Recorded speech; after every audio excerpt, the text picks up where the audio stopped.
আসসালামু আলাইকুম। সবাই কেমন আছেন? আশা করি সবাই ভালো আছেন। আজ আপনাদের জন্য নিয়ে এসেছি গল্পের ১৫ নম্বর পর্ব। আশা করি গল্পটি আপনাদের ভালো লাগবে। তাহলে চলুন শুরু করা যাক। দীপা আবার বলতে গেল, শুনুন না, সম্পূর্ণ কথা শেষ করতে পারল না। তার আগেই হঠাৎ আমি ওকে ধাক্কা দিয়ে ফেলে দিই। দীপা মেঝেতে পড়ে ফেলফেল করে আমার দিকে তাকিয়ে আছে। আমি বললাম, তোর অনেক শখ না ছুটকির সাথে ঘুমানোর? এখন যা, এ রুমে একদম আসবি না। দীপা আমার এমন আচরণ দেখে অবাক হয়ে যায়। সে কান্না করছে আর আমার দিকে তাকিয়ে আছে। আমি বললাম, কি রে, কানে কথা যায় না? আমার রুম থেকে বেরিয়ে যা। দীপা বুঝতে পারলো আমি খুব রেগে আছি, তাই সে কিছু না বলে গুটি গুটি পায়ে বেরিয়ে গেল রুম থেকে। তারপর চোখ মুছে ছুটকির রুমে গেল ঘুমানোর জন্য। দীপাকে ছুটকি নিজের রুমে দেখে কিছুটা অবাক হয়। ছুটকি ভ্রু কুচকে বলে, ভাবি তুমি এখানে কেন? কিছু কি লাগবে?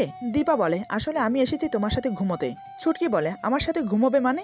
তোমার মাথা ঠিক আছে তো? তুমি দেখছো ভাইয়া অসুস্থ, তোমার এখন ভাইয়ের সাথে থাকা দরকার। তুমি না থাকলে হয়তো আমি না হলে মা কেউ থাকতাম। এখন যেহেতু তুমি আছো তাই তোমার থাকা উচিত। দীপা বলে, কিন্তু ছুটকি? ছুটকি বলে, কোনো কিন্তু নয়, তুমি যাও নিজের রুমে গিয়ে ঘুমাও। সরি ভাবি, তুমি আমার সাথে থাকতে পারছো না। এই বলে জোর করে দীপাকে ঘর থেকে বের করে দিয়ে দরজাটা লাগিয়ে দেয়। দীপা অসহায়ের মতো দাঁড়িয়ে আছে। এখন কি করবে সে? আবার রুমে ফিরে যাবে উনি যদি আবার বের করে দেয়? এসব ভাবতে ভাবতে এক পা দুপা করে আমার রুমের সামনে এসে দাঁড়ায়। দরজা তখনও খোলা ছিল আমার রুমের। দীপা উকি মেরে দেখলো আমি ঘুমিয়েছি কিনা। এদিকে আমি তখনও ঘুমাইনি, চোখ বন্ধ করে শুয়ে আছি। আমি না চাইতো বারবার মেয়েটার সাথে খারাপ ব্যবহার করে ফেলি। মেয়েটার সাথে খারাপ ব্যবহার করে নিজের কাছেই খারাপ লাগে। কেন যে মেয়েটা আমাকে বোঝে না আল্লাহই জানে।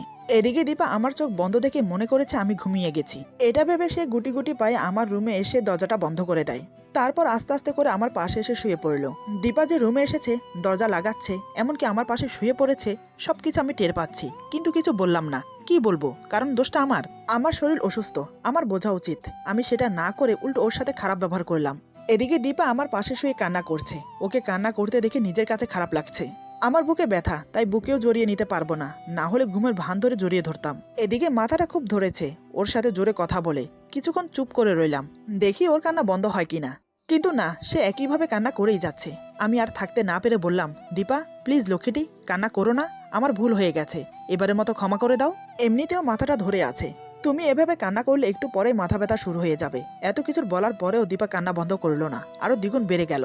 এবার আমি একটু রাগ দেখিয়ে বললাম, তুমি কান্না বন্ধ করবে, নাকি যেটা আধুরে রেখে গেছো সেটা এখন পূরণ করব? কোনটা? দীপা কান্না করতে করতে বলে, নিজে তো ব্যথার জন্য নড়তেই পারে না, আবার আমাকে কি করবে? আমি বললাম, তোমার কি সন্দেহ হচ্ছে যে আমি অসুস্থ আছি বলে তোমাকে কিছু করতে পারবো না? দেখবে নাকি করে দেখাবো?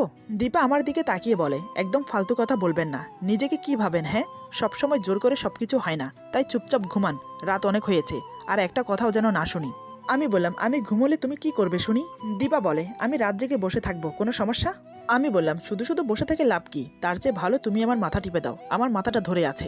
এই কথা শুনে দীপা চোখ রাঙিয়ে আমার দিকে তাকিয়ে আছে। আমি বললাম, তোমাকে চোখ রাঙিয়ে তাকিয়ে থাকতে বলিনি, মাথা টিপে দিতে বলেছি। আমার কথা মতো দীপা উঠে আমার মাথা টিপে দিতে লাগলো, কিন্তু কান্না বন্ধ করেনি। ওর চোখের জল আমার কপালে এক ফোঁটা পড়তেই আমি বললাম, কি হলো, কান্না করছো কেন? তোমার হাজব্যান্ড এখনো জীবিত, মরেনি। আমার তো মনে হচ্ছে আমি জীবিত থাকা অবস্থায় যেভাবে কান্না করছো, আমি মরলেও মনে হয় না এভাবে কান্না করবে। মরার কথা শুনে দীপা আমার দিকে রাগে কটমট করে তাকায়, যেন মনে হচ্ছে এখনই ভরসা করে দেবে। দীপার অনিচ্ছা থাকা সত্ত্বেও কান্না বন্ধ করতে বাধ্য হলো আমার কথা শুনে, কারণ আমার বিশ্বাস নেই কখন কি করে বসি। প্রায় অনেকক্ষণ ধরে দীপা আমার মাথা টিপে দিচ্ছে। আমি বললাম, থাক, আর মাথা টেপা লাগবে না, এখন শুয়ে পড়ো, অনেক রাত হয়ে গেছে। বেশি রাত জাগলে আবার শরীর অসুস্থ হয়ে পড়বে তোমার, তখন আমরা দুজনেই অসুস্থ হয়ে পড়বো, কেউ কারোর সেবা করতে পারবো না। দীপা বলে, একদম ন্যাকামি করবেন না, বুঝেছেন? আমার রাত জাগার অভ্যাস আছে, আমার চিন্তা না করে ঘুমিয়ে পড়ুন তাড়াতাড়ি। আমি বললাম, কেন, আমি জেগে থাকলে কি তোমার সমস্যা হয়? আচ্ছা, তুমি আমাকে সত্যি করে একটা কথা বলো তো, তুমি কি সত্যি আমাকে কোনোদিন মেনে নেবে না? সারা জীবন কি আমরা এরকম করে থাকবো, নাকি আমাদের একটা সুন্দর সংসার হবে, সুন্দর সুন্দর দু চারটা বেবি হবে? দীপা বলে, আমি এখন এসব নিয়ে কোনো কথা বলতে চাচ্ছি না, আপনি অসুস্থ, আপনি সুস্থ হয়ে উঠুন, তারপর এসব নিয়ে কথা বলা যাবে। আমি বললাম, না, আমার এক্ষুনি উত্তর চাই, আর সেটা তুমি আমাকে এখন দেবে। দীপা বলে, অনেক রাত হয়ে গেছে, মা এসে যদি আমাদের মাঝে এরকম কথা শোনে তাহলে খারাপ ভাববে, তাই বলছে এখন ঝগড়া করা ঠিক হবে না, সকালে এসব নিয়ে কথা বলা যাবে। আমি বললাম, আমি এসব নিয়ে কথা বলতে গেলেই তুমি যে কোনো একটা অজুহাত দেখিয়ে কথাগুলো কাটিয়ে দাও। আমি শুনতে চাই তোমার সমস্যা কি? দীপা বলে, আমার কোনো সমস্যা নেই, আপনি আগে সুস্থ হয়ে উঠুন। এখন আমার মাথায় শুধু একটাই টেনশন, আপনি কবে সুস্থ হবেন। তাই বলছি এখন কোনো ধরনের কথা বলবেন না, আর উত্তেজিত হবেন না। আপনি যদি এখন উত্তেজিত হয়ে যান আর মাথায় টেনশন নেন, তাহলে আপনার যে কোনো একটা দুর্ঘটনা ঘটতে পারে, সেটা আমার মেনে নিতে অনেক কষ্ট হবে। আপনি কি চান আমি কষ্ট পাই? আমি মাথা দুই দিকে নেড়ে বুঝিয়ে দিলাম না। দীপা বলে, তাহলে ভদ্র ছেলের মতো ঘুমিয়ে পড়ুন। আমি আর একটা কথাও বললাম না। চুপচাপ দীপার কোমর জড়িয়ে ধরে ঘুমানোর চেষ্টা করলাম। দীপা আতশোয়া হয়ে আমার মাথায় হাত বুলিয়ে দিচ্ছে। একসময় আমি গভীর ঘুমে তলিয়ে গেলাম। দীপা অবাক হয়ে আমার মুখের দিকে তাকিয়ে ভাবছে। ঘুমন্ত মুখটা একদম বাচ্চাদের মতো লাগছে, ঘুমন্ত চোখ দুটো অনেক মায়াবী। এসব ভাবতে ভাবতে হঠাৎ করে দীপা আমার দিকে ঝুঁকে পড়ল। সে নিজেও জানে না কেন এমন হচ্ছে ওর মাঝে। দীপা আস্তে আস্তে আমার কাছে চলে এলো। দীপা আমার এতটা কাছে চলে এসেছে যে আমার মুখের গরম নিঃশ্বাস ওর মুখের উপর পড়ছে। এমন মনে হচ্ছে ওর হার্টবিটে কেউ হাতুড়ি পিটাচ্ছে। দীপা আলতো করে ওর ঠোঁট জোড়া আমার কপালে বসিয়ে দিল। কয়েক সেকেন্ড ধরে রেখে সরে গেল। তারপর আমার গায়ে চাদরটা টেনে দিয়ে নিজেও সেই চাদর গায়ে দিয়ে শুয়ে পড়ল। আমার বুকে ওর মাথাটা আলতো করে ঠেকিয়ে চোখ বন্ধ করে শুয়ে রইল। অন্যরকম একটা শান্তি অনুভব করতে লাগলো দীপা। আসলে মেয়েদের সব থেকে আস্থা ভরসা স্থান হলো তাদের স্বামীর বুকে। সারাদিন শত কষ্টের মাঝে একবার যদি স্বামীর বুকে মাথা রাখতে পারে তাহলে তাদের সব দুঃখ উদাও হয়ে যায়। যদি স্বামী ভালো হয়তো তাহলে সে তার স্ত্রীর সব দুঃখ কষ্ট বোঝে, আর যদি খারাপ হয় তাহলে তার কোনো কথাই নেই, জীবন সুখের বদলে নরক হয়ে যায়। দীপা নিজে নিজে অনুভব করতে লাগলো আসলে স্বামীর সুখটা কোথায়। আমার বুকে মাথা রেখে সুখ খুঁজতে খুঁজতে কখন যে ঘুমিয়ে গেছে দীপা সেটা সে নিজেও জানে না। সকালে ঘুম ভাঙলো বাইরের মিষ্টি রোদের ছাটায়। রোদের আলো দীপার চোখে মুখে এসে পড়েছে। দীপা উঠে জানালার পর্দা সরিয়ে দিল। পর্দা সরাইতে রোদ এসে আমার মুখের উপর পড়লো। তাতেই আমি গা মরামরি দিয়ে উঠলাম। এদিকে দীপা ভেবেছে এই বুঝে আমি উঠে পড়লাম, কিন্তু না, আমি আবার নড়ে চড়ে ঘুমিয়ে পড়লাম। আমাকে আবার ঘুমোতে দেখে দীপা রেগে যায়। দীপা মনে মনে বলে অসুস্থ মানুষ, একটু তাড়াতাড়ি ঘুম থেকে উঠবে, নাস্তা করবে, তাড়াতাড়ি সুস্থ হবে, তা না করে উল্টো হচ্ছে, দাঁড়াও দেখাচ্ছি মজা। এই বলে দীপা টেবিলে থাকা গ্লাসের পানি নিয়ে আমার মুখে সজনে মেরে দেয়। হঠাৎ পানির ছিটা মুখে এসে পড়াতেই আমি ধরপড়িয়ে উঠে বসি। এটা দেখে দীপা খিলখিল করে হাসছে। এটার জন্য আমি অনেকটা রেগে যাই, ওর দিকে রাগী লুক নিয়ে তাকিয়ে থাকি। আমি বললাম, এটা কি হলো? আমার এত স্বাদের ঘুম তুমি উধাও করে দিলে, তাও আবার এত সকাল সকাল। এটা করার কারণ কি? দীপা বলে, আপনার মতো আলসিয়া মানুষ আমি আর কখনো দেখিনি। কেউ এত সকাল পর্যন্ত ঘুমিয়ে থাকে? আমি বললাম, কেউ থাকে কিনা আমি জানি না, তবে আমি ঘুমিয়ে থাকি। তুমি আমাকে এভাবে জাগালে কেন? দীপা বলে, আমার মন চেয়েছে তাই আমি জাগিয়ে দিয়েছি। আপনার মন চাইছে তাই আপনি ঝগড়া করছেন, কিন্তু আমার এখন ঝগড়া করার কোনো ইচ্ছে নেই। সকাল হয়ে গেছে, এখন আমি বাইরে যাব, দেখি বাইরের পরিবেশটা কেমন। আমি বললাম, বাইরে যাই মানে কি? আমাকে সকাল সকাল ঘুম থেকে তুলে এখন তুমি বাইরে যাবে? তাহলে আমি একা রুমে থেকে কি করব? দীপা বলে, আপনি কি করবেন সেটা আমি কি করে বলবো? একটা কাজ করুন, আপনি বসে বসে ললিপপের মতো বৃদ্ধাঙ্গুল চুষতে থাকুন। এই সুযোগে আমি একটু ঘুরে আসি। আমি বললাম, কি বললে? তুমি আমাকে ছোট বাচ্চা মনে করো নাকি? দীপা বলে, তা নয় তো কি। আমি বললাম, দেখো ভালো হবে না বলে দিচ্ছি, আমার মেজাজ খারাপ করো না কিন্তু, তাহলে কিন্তু। দীপা বলে, এই তাহলে কিন্তু কি? তাহলে কিন্তু বলে ভয় দেখাবেন না, আপনার দূর কত দূর আমার জানা আছে, তাই বেশি ভয় দেখাতে আসবেন না। আমি বললাম, এত বড় সাহস তোমার, তুমি আমাকে এভাবে কথা বলো? ওকে, আমিও দেখছি, আমাকে সুস্থ হতে দাও, তারপর তোমাকে আমি কি করি সেটা তুমি হারে হারে টের পাবে। দীপা বলে, সেটা না হয় পরে দেখা যাবে, এখন সময়টা আমার, বুঝেছেন? তাই হাতছাড়া করতে চাই না। এই বলে আমাকে মুখ ভেজকে দিয়ে চলে গেল। দীপা চলে যাওয়ার পর আমি বললাম, উফ, আর কতদিন যে লাগবে সুস্থ হতে? সুস্থ আগে হয়ে নেই, তারপর দেখবো তুমি কত দূর যেতে পারো আর আমি কত দূর যেতে পারি। দীপা রুম থেকে বেরিয়ে যেতেই দেখে ছুটকি ওর রুম থেকে বেরিয়ে আসছে। ছুটকি বলে, কি ভাবি, এত তাড়াতাড়ি ঘুম ভেঙে গেল? দীপা বলে, আমি প্রতিদিন এরকম সকাল সকাল ঘুম থেকে উঠে পড়ি। ছুটকি বলে, প্রতিদিনের রাত আর আজকের রাত কি এক ভাবি? দীপা বলে, দেখো সকাল সকাল ফাজলামো শুরু করবে না, এখন চলো নিচে, আম্মুকে একটু সাহায্য করি। ছুটকি বলে, আচ্ছা ঠিক আছে, তবে পরে সবকিছু বলতে হবে কিন্তু। দীপা বলে, কি বলবো? অনেকটা অবাক হয়ে ছুটকির মুখের দিকে তাকিয়ে রইল কথাটা বলে। ছুটকি বলে, আমি কি জানি, তবে আমি শুনতে চাই এত তাড়াতাড়ি ঘুম থেকে ওঠার কারণ কি? দীপা বলে, দেখো আমি কাল সকাল থেকে এই পর্যন্ত বাসায় যাইনি, মা নিশ্চয়ই চিন্তা করছে আমাকে বাসায় যেতে হবে। ছুটকি বলে, এত সকাল সকাল তুমি বাসায় চলে যাবে? এটা হতে পারে না। দীপা বলে, আমাকে বাসায় যেতে হবে, না হলে আম্মু আমাকে ভুল বুঝবে, তখন আবার সব উল্টাপাল্টা হয়ে যাবে। ছুটকির সাথে কথা বলতে বলতে দীপা নিচে চলে গেল। নিচে গিয়ে দেখে মা ড্রয়িং রুমে বসে আছে। দীপা মাকে বলে, আম্মু আজকে আমি বাসায় যাব, আম্মু হয়তো অনেক টেনশন করছে, আম্মুকে না বলে চলে এসেছি এখানে তাই। মা বলে, সে কি কথা, তাই বলে কিছু না খেয়ে চলে যাবি? এটা হতে পারে না, অন্তত নাস্তা করে যা। দীপা বলে, আজকের জন্য মাফ করবেন, আজকে কিছু খেতে পারবো না, আমাকে এখন বাসায় যেতে হবে। মা বলে, তাই বলে তুমি আমার বাড়ির পুত্রবধূ হয়ে একা যাবে? এটা হতে পারে না। দীপা বলে, আম্মু আমার কোনো প্রবলেম হবে না, আমি যেতে পারবো। মা বলে, আচ্ছা তুই যা, আমি ড্রাইভারকে বলে দিচ্ছি তোকে নামিয়ে দিয়ে আসতে। এটা শুনে দীপা পড়লো আরেক বিপদে, কারণ দীপা তো বাসায় যাবে না, সে যাবে আমার বাসায়। এখন ড্রাইভারকে নিয়ে কিভাবে যাবে সে? ড্রাইভার তো চিনে আমার বাসা। তারপর কিছু একটা ভেবে গাড়িতে উঠে বসলো। মাঝ রাস্তায় গাড়ি থেকে নেমে পড়লো, সেখান থেকে সোজা চলে গেল আমার বাসায়। আমাকে না বলে চলে যাওয়ার কারণ হলো আমাকে শাস্তি দেওয়া কাল রাতের ঘটনার জন্য। এদিকে মা জানে না দীপা যে আমার সাথে 1 বছরের কন্ট্রাক্টে আছে, তাই যেন তাদের চোখের সামনে ধরা না পড়ে সেজন্য এটা বলে বেরিয়ে এসেছে। একসাথে 2 দিক সমাধান হয়ে যাবে, আমার মাও সন্দেহ করবে না আর আমাকেও শাস্তি দেওয়া হয়ে যাবে। এদিকে ছুটকি আমার রুমে আসে। আমি বললাম, ছুটকি তোর ভাবি কই রে? ছুটকি বলে, ভাবি তো সকালে বাসায় চলে গেছে। ছুটকির মুখে এই কথা শুনে আমার মাথায় যেন বাজ পড়লো। আমি বিস্ময়ে অবাক হয়ে ছুটকির দিকে তাকিয়ে রইলাম। দীপা বাসায় গেছে মানে কি? ও আমাকে না বলে বাসায় চলে গেল?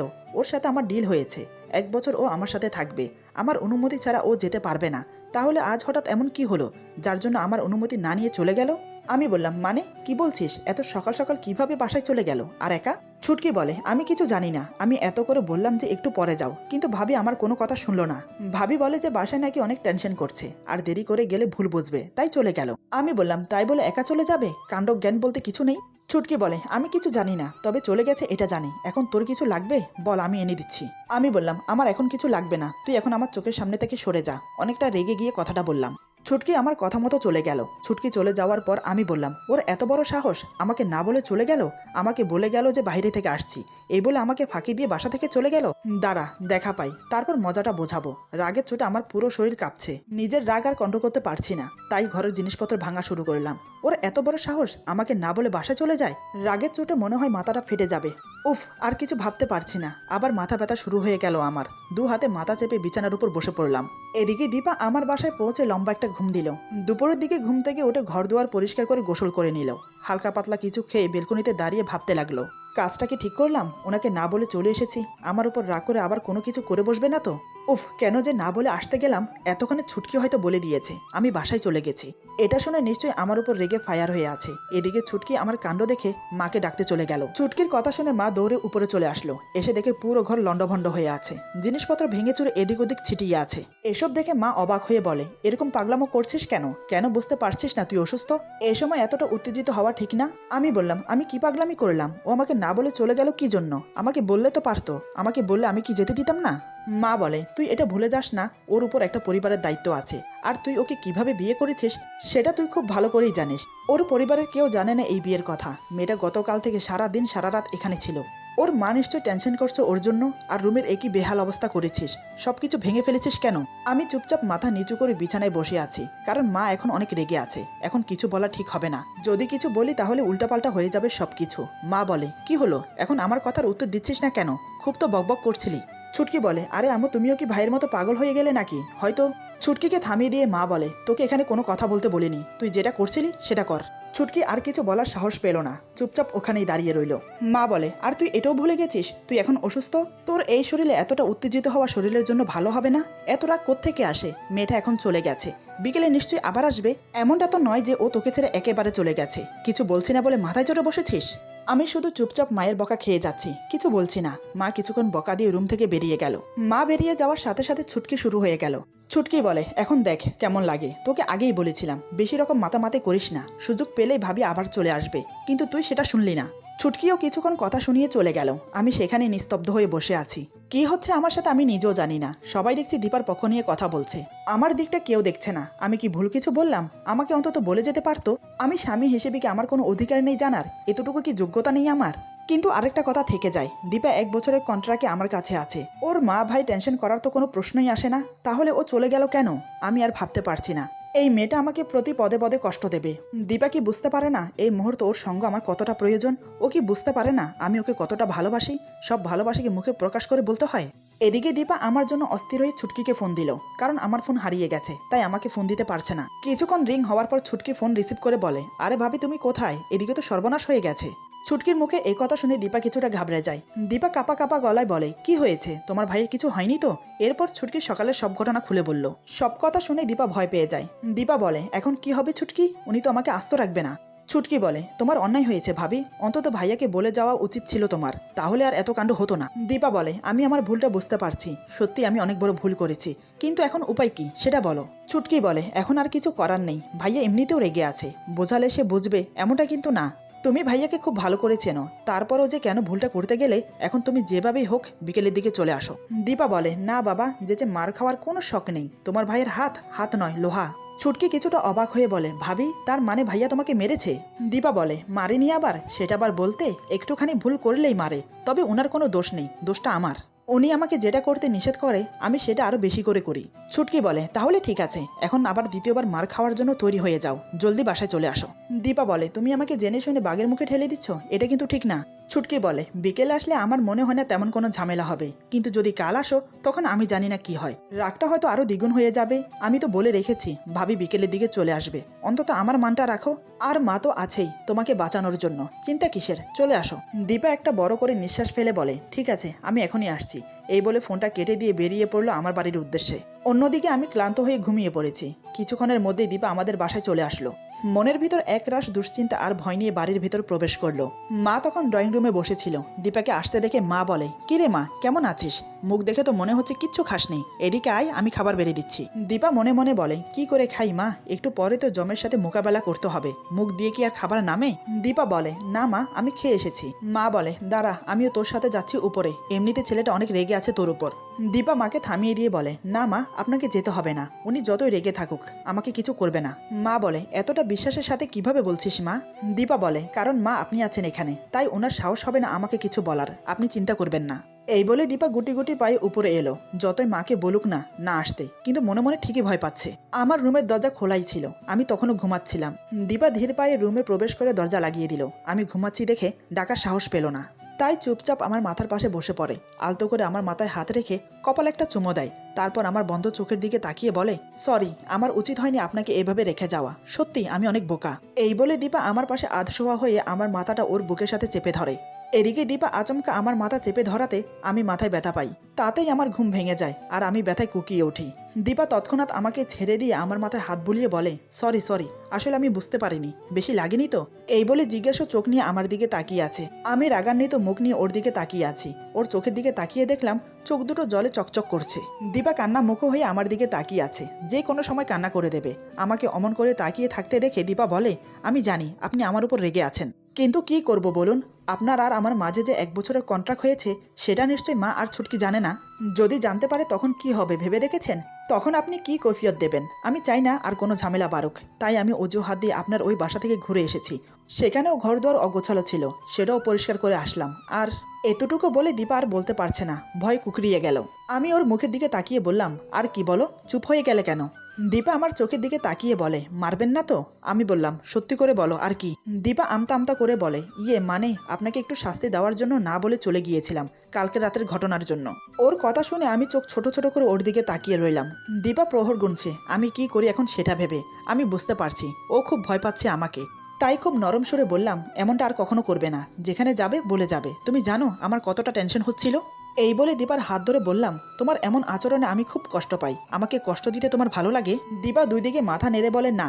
আমি বললাম, তাহলে এমন করো কেন, কেন বারবার আমাকে কষ্ট দাও? এবার দীপা কান্না করে দিল। সে কান্না করতে করতে বলে, ভুল হয়ে গেছে, আর কখনো করব না। আমি বললাম, এটা তো তুমি প্রতিদিনই বলো, আমি আর কিছু করব না, আমার ভুল হয়ে গেছে। ঘুরে ফিরে সেই একই কাজ তুমি আবার করো কেন বলো তো? দীপা আর কিছু না বলে চুপ করে থাকে। আমি কিছু না বলে ওকে বুকে জড়িয়ে নিলাম। আমার বুকে আসতেই দীপা জোরে কান্না করে ওঠে।